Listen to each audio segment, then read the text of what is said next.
Welcome to Stuff You Missed in History Class, a production of iHeartRadio.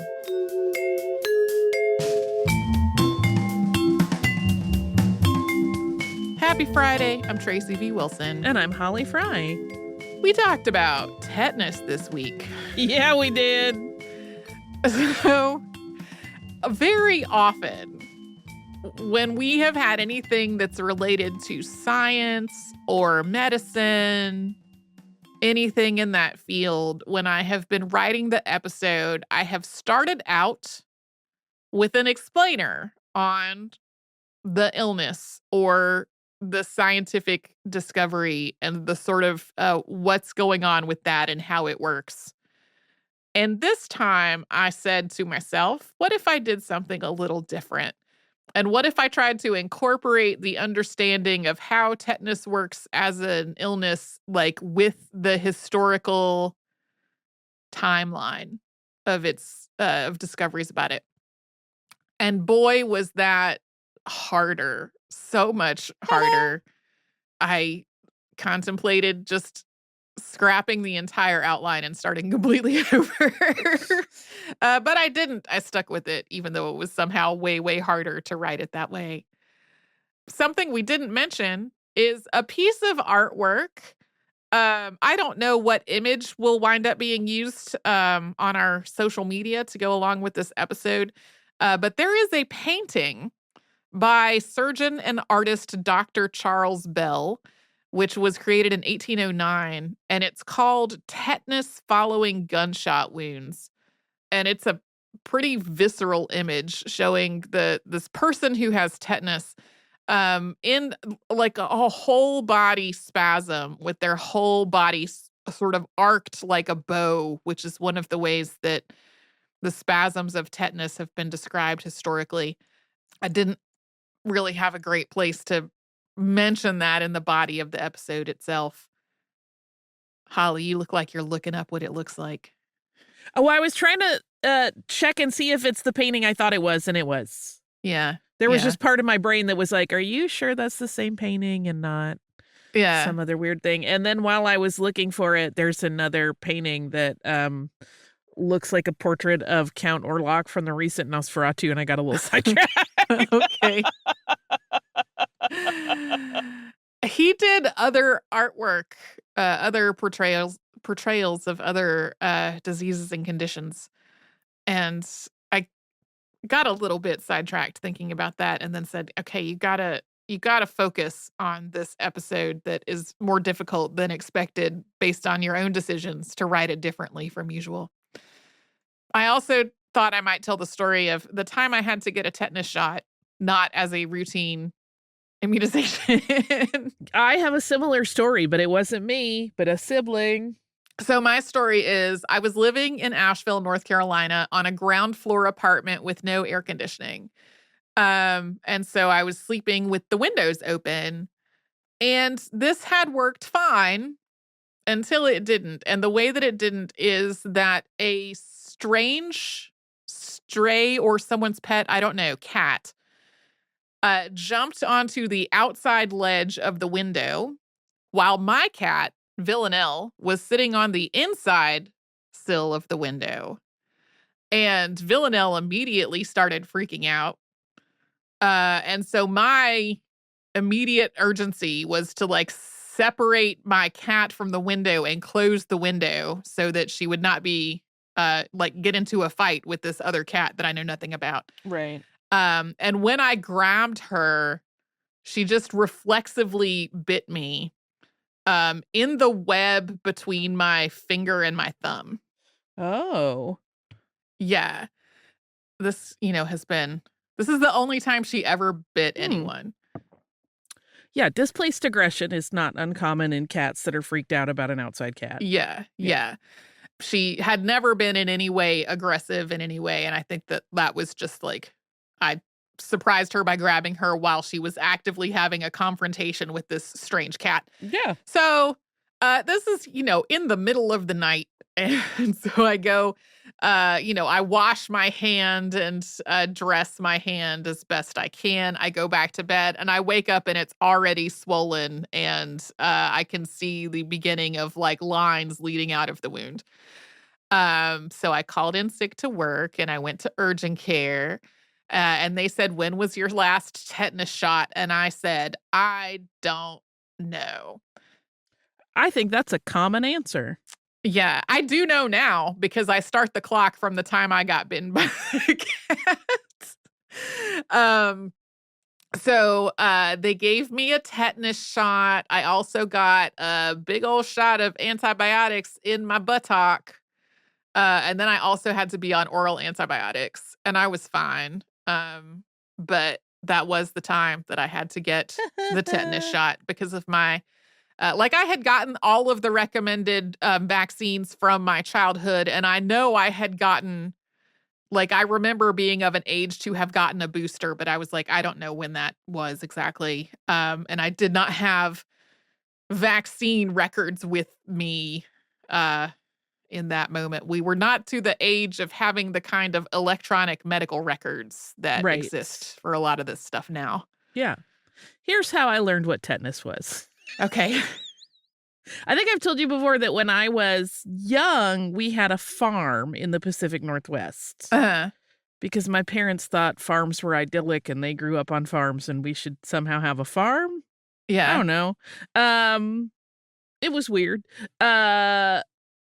Upon that farm, in the kind of wooded area of it, there was a giant tree that we used for various playtime activities.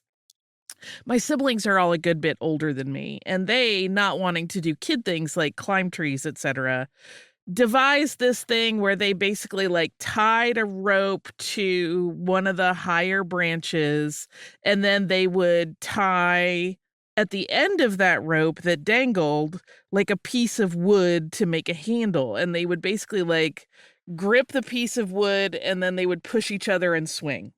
Mm-hmm. Big time fun. Except, sometimes teenagers aren't really thoughtful about what piece of wood they tie to the end of the rope for their little swing adventure. Sure. One of my siblings, I don't know who, but I have suspicions, picked up a random piece of wood from our wood pile and tied it on there, and my middle sister grabbed it and got a rusty nail right through her hand. Oh, no. And that's how I learned about tetanus. Yeah. Because she went into the house. I think I was inside playing because I was not cool enough to hang with them. I was their little jerky sister. But I remember her coming into the house and the sort of ripple of panic from my kooky and anxiety prone mother, because my sister just thought oh, I have a cut in my hand, I need to have this dressed. Right. And my mom went from that to, I think my dad said, "Hey, do we have her up to date on tetanus shots?" And suddenly it was Operation Emergencia. Everybody kind of lost their mind. Yeah. There was the rushing into the car and the running away, and my sister came back looking very bedraggled and she had really been through it, because she definitely got some heavy-hitting shots in the badonk and other places. And that's how I learned what tetanus was. Yeah. And became so afraid I was never touching that tree that tree was a hazard, I will say, because it also had, I think it was was it a cedar tree? It was something. It also had some very elasticy branches that were kind of bouncy that we would also swing on. And at one point, I had gripped onto one of the branches and my brother pushed me and I went flying and we thought I had a broken arm for a minute. I didn't, but it was just banged up real bad. I don't, kids on farms that are not really farm kids maybe don't do smart things. I'm just saying. Or maybe we were just a real careless lot. I don't know. That tree was a menace. Tetanus. I was talking to Patrick as I was working on this. And I was like, did you know that if you get tetanus, your muscles can spasm so hard that you can break your own bones. And he was like, yes. And I asked him 2 or 3 other weird questions about tetanus. And then I said, yes. how do you know so much about tetanus? And he was like, what? Like, this was the thing we were all terrified of as children. Don't step on a rusty nail. You might get tetanus. And I was like, but you had your shots, right? Like, if you get your shots, you're probably not going to get tetanus, which is good because it sounds awful. Listen, the 1970s were a lawless time. We didn't all stay on shot schedules. I think I was on for sure I was definitely on like the shot schedule because that was my mom was very focused on things like that. And then I think I've said before on the show that I was the recommendation for how many measles vaccines to get changed after you and I were the age that we would have been getting them normally. And we were going to go visit my grandmother when I was in my early teens. And there was an active measles outbreak happening there at that time. And my mom took me to the pediatrician to get another measles shot before that trip for that reason. So that I think I was like 13 or 14. Yeah, we went ahead and got boosters this year. Yeah. The reason I didn't go ahead and get a booster is because I had that shot when I was 14 or 13, like somewhere in there. And it seemed like as this outbreak is spreading, people who are interested in getting a vaccine and are just like behind or not sure their status or the age bracket that you and I are, where they probably only got one shot as a kid. I kind of wanted to allow all of those folks that are a higher need than me to go and get them.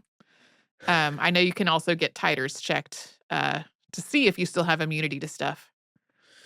Yeah, I had talked to our doctor about it, and or I don't know if it's our doctor or our pharmacist, and they were like, you know what? At your age, if you can't remember, we just skip the titer and do the shot. I was like, great. I did talk to my doctor about it at my physical about whether I should get another dose, or whether I should get my titer checked. And she was like, I think based on what you've just told me, I think you're fine and we would not need to order that.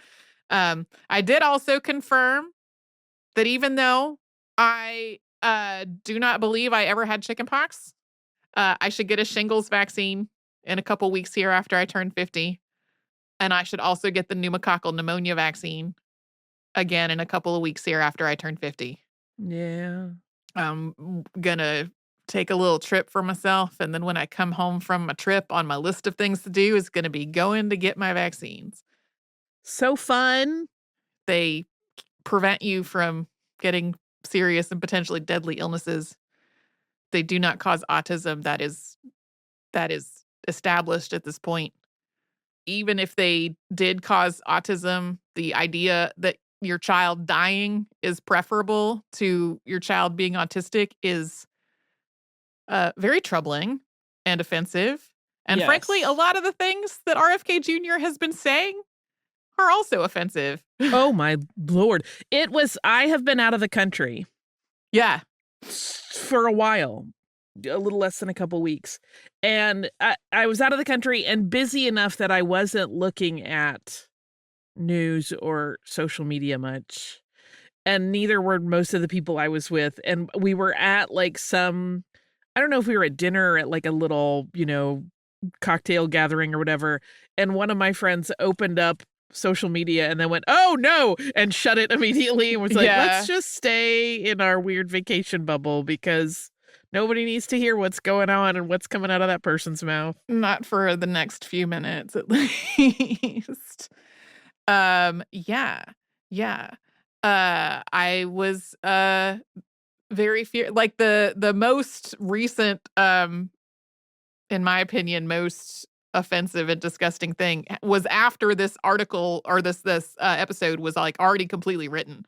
Like it was just waiting for you to return from Japan. And then I was like, now there's another thing to be mad about vaccines. There's always another thing. Yeah. to be very clear, there is a broad spectrum of autism. That is why it is called a spectrum. And there are people on that spectrum who do need daily care all the time. And that is true. They are still human beings. They are still part of our society and part of our world, and they are not something to be eliminated. I don't know. I feel like we could live in a world where we were focused on making sure everyone has access to the world that we live in instead of a world. Instead of trying to eliminate people to make our lives simpler. Yeah, eliminate people, because that's what we're talking about. Anyway, you can check out previous episodes that we've got about the eugenics movement in the archive if you want to do that. Otherwise, you just want to depress the heck out of yourself even more. Get real mad.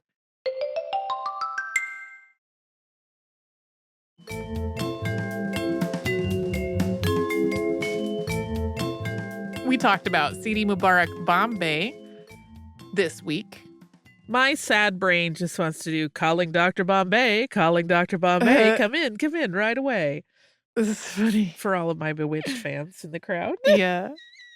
It's clear from having, everyone who has listened to this episode, if you're somehow listening to a Friday behind the scenes, having not heard the episode, I would feel like in a lot of cases, that's not going to make any sense. But just in case somehow that's what's happening in your life right now. A lot of that episode is, drawn from the accounts of these men who went on these expeditions and the books they wrote about them later.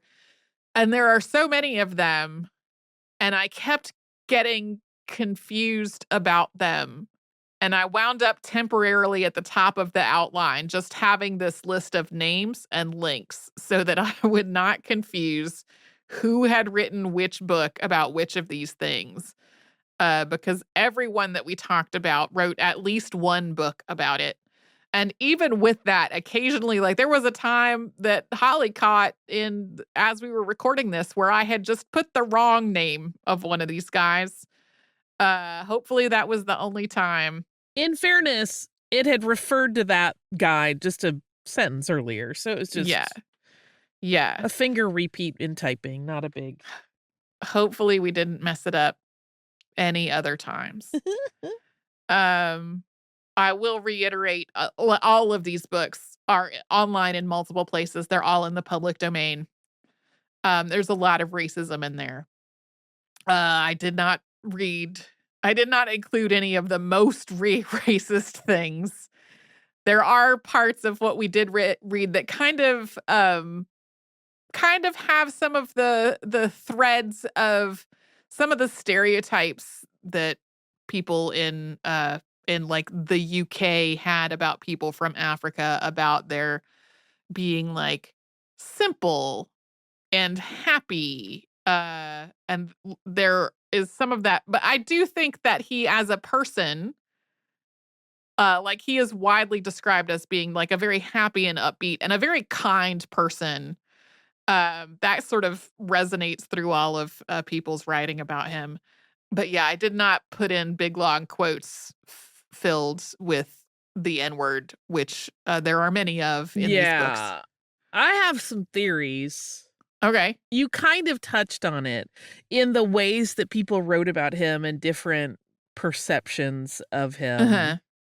Because I really do think some of it, whether it is surely racially motivated, like there's surely racist root to it. But I really think like Speak seemed like a pretty chill dude in many ways. I could be wrong. Certainly didn't know him personally, but all of his writing that you quoted in this is very much about his appreciation for all of these people that helped him, how kind he found them. And then all of the subsequent ones have, to me, this edge of what I would call snoots patoots. Like they are clearly wealthy white dudes. Yeah. Who are now in a place where they're having to take advice from someone that they perceive as lesser, and it bruises their egos to be told, like, dude, you cannot walk today. Do you not know? And it's easier to say, he's wasting my time than I'm a little weaker than I thought. Like, yeah. Also, every one of these expeditions sounds miserable. Yeah, they don't sound there fun. was just so much illness, and some of it serious illness. And even if not serious, the not serious illness parts, there were just all kinds of injuries and all kinds of delays and all kinds of, they thought that they were going to be able to make it to this place, but now they have to camp out and it's like swampy and hot and full of bugs. And two different people supposedly leading the expedition both have eye inflammation. That means that they mostly can't see very well. Like rough. None of it sounds fun to me. It does not to me either.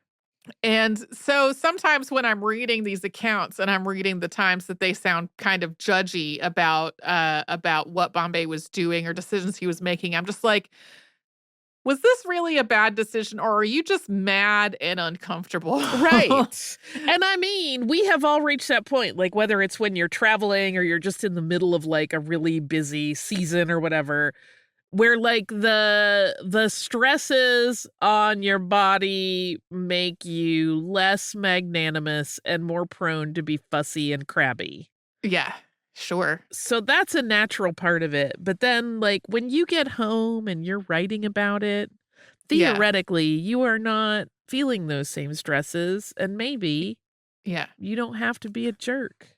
Yeah. Especially considering this person actually knows what they're doing and you've never been there before. So how dare?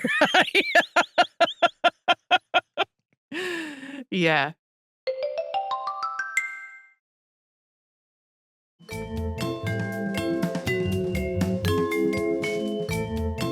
There has been a lot more writing in more recent years about how critical the work and knowledge of like the locally hired African people was to like all of these expeditions.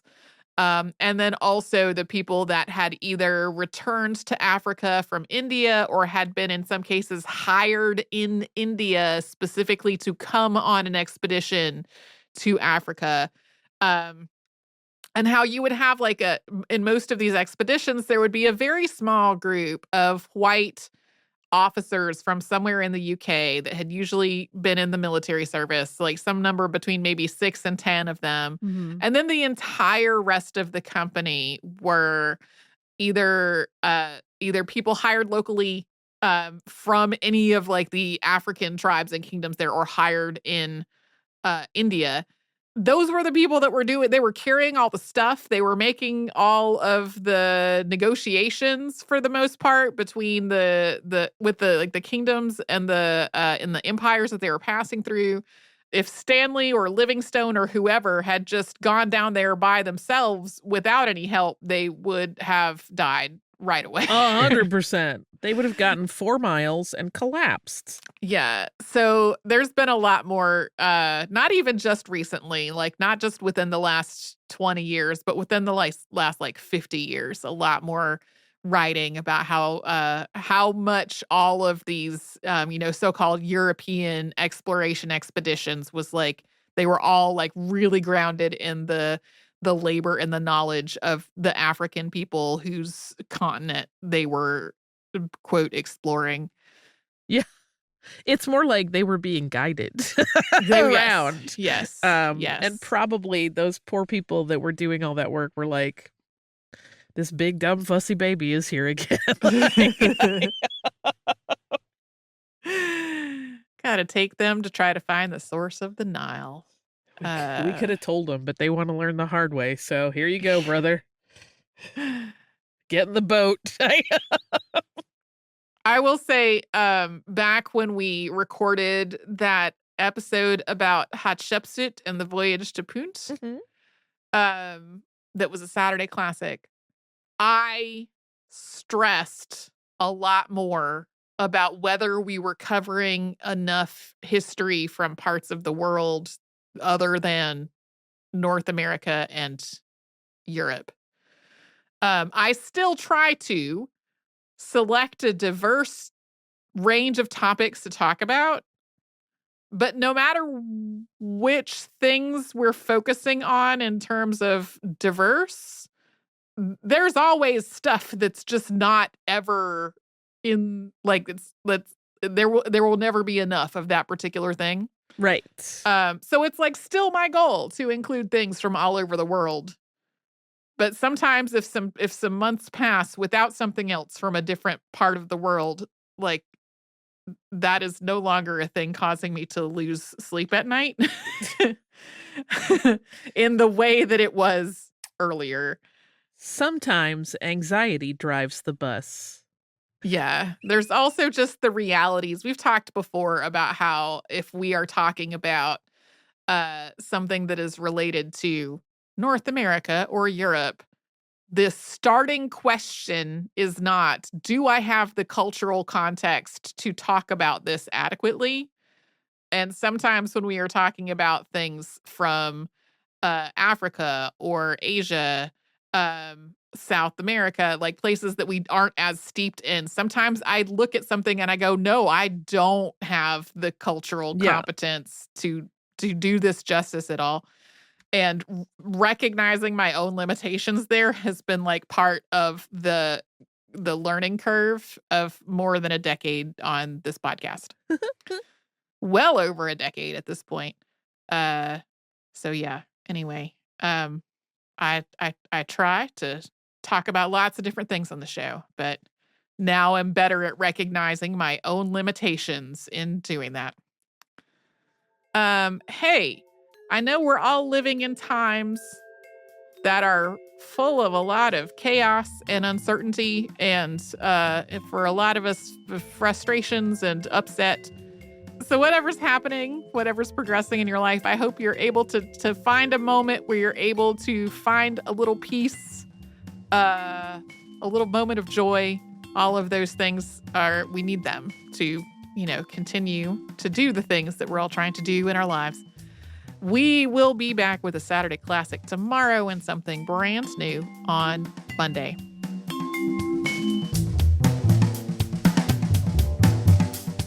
Stuff You Missed in History Class is a production of iHeartRadio. For more podcasts from iHeartRadio, visit the iHeartRadio app, Apple Podcasts, or wherever you listen to your favorite shows.